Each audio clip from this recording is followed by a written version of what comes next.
Awan jingga bergelantungan di atas langit. Segerombolan burung camar berterbangan kembali ke sarangnya. Sungguh melukiskan keindahan alam yang sangat luar biasa. Tampak dari kejauhan, sepasang kekasih saling berpandangan, menatap terbenamnya sang surya. Nancy dan Wahyu yang saat ini sedang dimabuk cinta. Pertemuan yang singkat menumbuhkan gejolak cinta di antara mereka. Bahkan Wahyu merasa Nancy lah pelabuhan cintanya yang terakhir. Dan untuk menunjukkan rasa keseriusannya itu, Wahyu berani melamar Nancy di depan kedua orang tuanya. Malam itu seperti biasanya, Wahyu menjemput ibunya dari tempat kerjanya. Ibu Wahyu termasuk wanita tangguh. Meski usianya yang sudah menginjak kepala 6, tapi dia masih kuat bekerja sebagai juru masak di sebuah warung makan. Secara kebetulan ada sebuah mobil sedan putih hampir menabrak Wahyu dan ibunya. Pemilik mobil itu pun turun. Dan alangkah terkejutnya, orang yang ada di mobil sedan itu adalah orang tua Nancy. Nancy pun ikut serta di dalam mobil tersebut. Di sampingnya terlihat laki-laki berdasi yang akhirnya diketahui laki-laki tersebut adalah tunangan Nancy. Nancy tak berdaya, dia terpaksa menerima perjodohan ayahnya karena orang tuanya menganggap Wahyu tak pantas bersanding dengan Nancy yang memang anak orang kaya. Sakit hati yang dialami Wahyu begitu menusuk jantungnya. Sejak malam itu, Wahyu dan Nancy tak lagi bertemu. Mereka dipisahkan oleh sebuah status sosial. 3 bulan kemudian, Nancy mengalami musibah. Tubuhnya kini tak secantik dulu.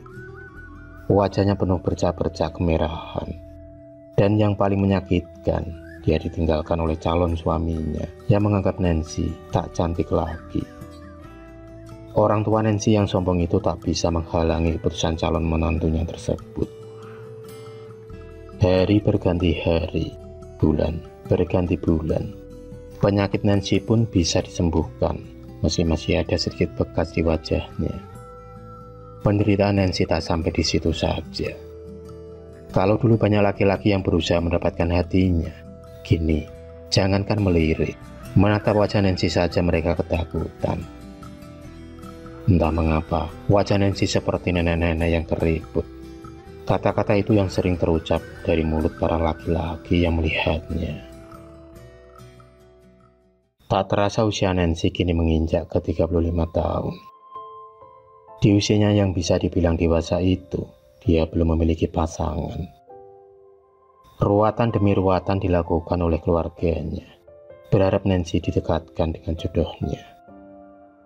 Mbah Warjo, sesepuh di desanya yang terkenal akan ilmu kejawennya, menyuruh Nancy mandi di Sendang tepat pukul 12 malam saat bulan purnama. Air yang begitu dingin mampu melumpuhkan tulang-tulangnya.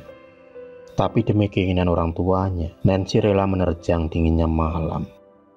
Setelah selesai mandi, aura Nancy tampak lebih cantik. Dia berharap setelah melakukan ruatan, Nancy didekatkan dengan jodohnya. Dan itu benar adanya.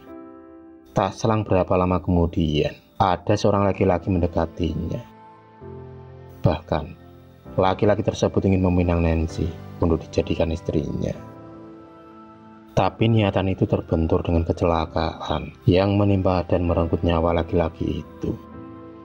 Nancy semakin terpuruk dalam kesedihannya. Dia merasa kalau dia sulit mendapatkan jodoh. Hingga akhirnya ada salah satu teman ayahnya, yaitu Pak Imron. Dia menyarankan kalau Nancy harus dibawa kepada seorang dukun.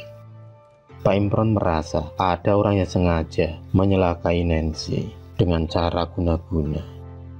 Meski Nancy tak percaya dengan takhayul, tapi tak ada salahnya dia mencoba. Nancy pun kemudian berangkat menuju ke rumah Mbah Dukun dengan ditemani orang tuanya. Sesampainya di sana, aroma bau kemenyan menyambut kedatangan Nancy dan keluarganya. Ditambah patung-patung yang menyeramkan, menambah kemistikan rumah tersebut. Baru saja Nancy melangkahkan kakinya di depan pintu, tampak Seorang laki-laki tua berjenggot putih keluar dari dalam rumah. Mbah Dukun yang terkenal dengan panggilan Mbah Jenggot itu seakan tahu permasalahan dari tamunya tersebut.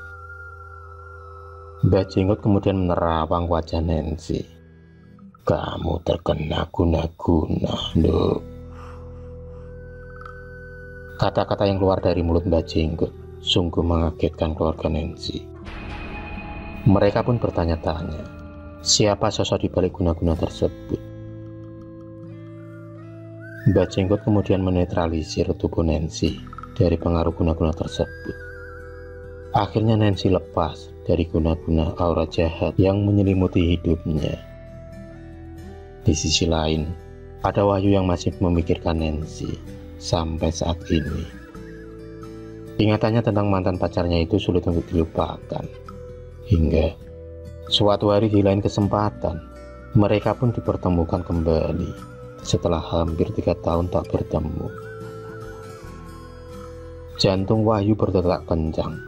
Perasaan yang hampir terkubur kini bersemi kembali. Tapi tidak untuk Nancy. Dia mengira kalau Wahyu adalah dalang dari guna-guna tersebut. Dan pada akhirnya, seseorang yang tak lain tetangganya sendiri datang ke rumahnya mengaku dialah orang yang telah mengguna-guna Nancy. Dialah Burumlah.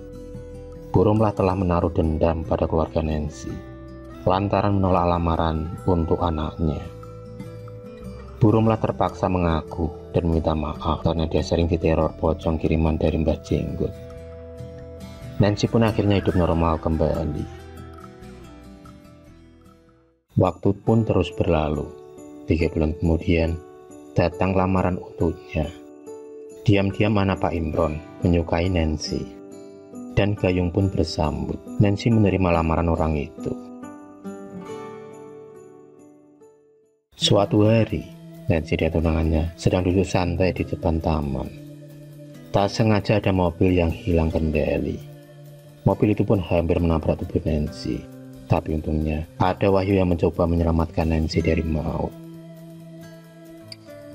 Rasa cinta yang begitu besar terhadap Nancy mengalahkan logika Wahyu hingga rela mengorbankan nyawanya sendiri.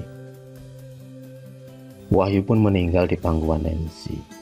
Tangis haru menghiasi kepergian orang yang pernah mengisi hatinya. Inna lillahi wa inna ilaihi roji'un. Al-Fatihah untuk Wahyu. Cinta sejati dibawa sampai mati. Dan pada akhirnya, kita hanya perlu mensyukuri apapun yang kita miliki hari ini. Walaupun yang kita tunggu tak pernah datang. Walaupun yang kita perjuangkan tak pernah sadar.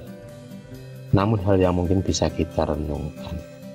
Menunggu ada batasnya. Kita bisa tahu kapan harus berhenti dan berjalan lagi. Meninggalkan tempat di mana kita pernah berjuang sepenuh hati, tapi tak dihargai.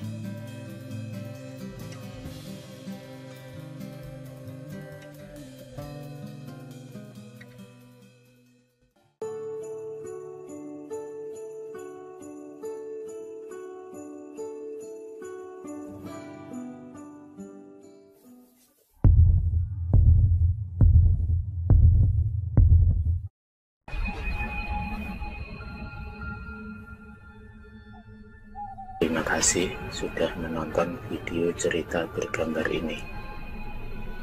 Klik subscribe untuk terus mendapatkan video-video cerita bergambar selanjutnya. Semangat berkarya.